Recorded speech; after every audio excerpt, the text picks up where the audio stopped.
আব্বা সব চাই না গেছে, আমরা জোর করে বিয়ে দিতে চাইতেছি। আমার পক্ষে অন্য কাউরে বিয়ে করা সম্ভব না।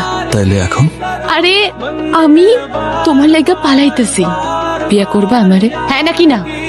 নালে কিন্তু আমি নাই। টাটা, গুড বাই, আমি চললাম। এতক্ষণে আসছো তুমি?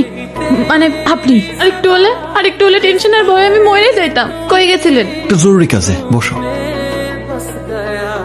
এতক্ষণ লাগে তোমার দস্তা করতে? আমি তোমার লাগে নাস্তা বানাই নিয়ে আসলাম, পরোটা আর মাটন, আমার হাতে তৈরি। হ্যাঁ, এই এলাকার মধ্যে বেস্ট। আচ্ছা, তোমার হাই প্রেশার নাই তো? মানে কোনো প্রবলেম হইব না? প্রবলেম নেই। এই তোমার ঘরে দরজা আটকায় না কেন? তোমার বাবা দরজা ঠিক করে নাই, আমার কি দোষ? ঠিক আছে, আমার বাপের দোষ দিতে হইব না। হ্যাঁ, আমি কি তোমার দোষ দিছি? না না, এবার তুমি আমারে বলো আমি কেমনে টাইল দিব? ব্যবস্থা করতেছি। এই শোনো, তুমি কিন্তু ভুলে এই রুমে আসবে না, টাকাই পাব না।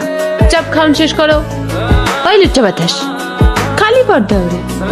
কেমন লাগতেছে আমারে? সুন্দর। খালি সুন্দর না, কইবা অনেক সুন্দর।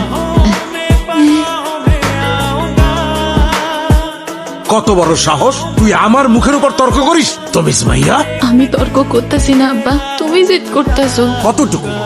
কতটুকু চিনিস তুই ওই পোলাটারে? যতটুকু চেনার দরকার আমি ওরে ততটুকুই চিনি। আমি ওরে ভালোবাসি আব্বা। বেশরম মাইয়া, ঘর থেকে বাইর হওয়া বন্ধ। আমি 7 দিনের মধ্যে তোর বিয়ার বন্দোবস্ত করতেছি। আব্বা, আমি ওরে ছাড়া কাউরে বিয়ে করতে পারবো না। আব্বা সব চাই না গেছে, আমরা জোর করে বিয়ে দিতে চাইতেছি। পাত্রও ঠিক করে ফেলছে, জানো আব্বা আমার গায়ে হাতও তুলছে। আমার পক্ষে অন্য কাউরে বিয়ে করা সম্ভব না। আমি ব্যাগ গুছাইয়া বাইরে হয়ে আসছি। তাইলে এখন আরে আমি তোমার লাইগা পালাইতেছি, বিয়ে করবা আমারে? হ্যাঁ নাকি না? নালে কিন্তু আমি নাই। টাটা, গুড বাই, আমি চললাম।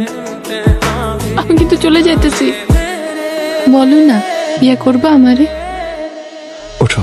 মুসাম্মদ সোনিয়া, আপনি কি উপস্থিত সাক্ষীগণের সামনে আপনার স্বামী হিসাবে মোহাম্মদ ইব্রাহিমকে আপনার সজ্ঞানে এবং স্বেচ্ছায় কবুল করছেন? আলহামদুলিল্লাহ, কবুল করলাম। আল্লাহ আপনাদের মঙ্গল করুন। আমি তোমারে অনেক ভালোবাসি সোনিয়া। আচ্ছা, বিয়া করার সময় তো তোমার গলায় শুকাই গেছিল। আজকের দিনটা আমার জীবনে একটা বিশেষ দিন, কারণ আজকে আমি তোমারে মর করে পাইছি। সময় আমার কি বল? আমি আসতেছি সোনিয়া, আমি একটু বাইরে থেকে আইতেছি। তুই আজকে দিনও চলে যাবা? আমি বাইরে থেকে আইসা তোমারে সব বলতেছি। পাঠানের কাছে যাওয়ার সঙ্গে সঙ্গে বৃষ্টির মতো গুলি কইরা সব চাষরা কইরা দিছে। তুই করছিলি।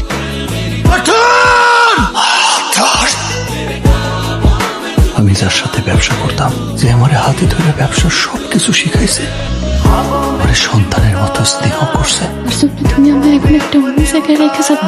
এছাড়া আমার আর কোনো উপায় নেই সোনিয়া। যে আমার যা কিছু হয়েছে সবই দাদার প্রতির জন্য হয়েছে। ওরা না থাকলে এই শহরে যে আমার কি হইতো তা আমি নিজেও জানি না।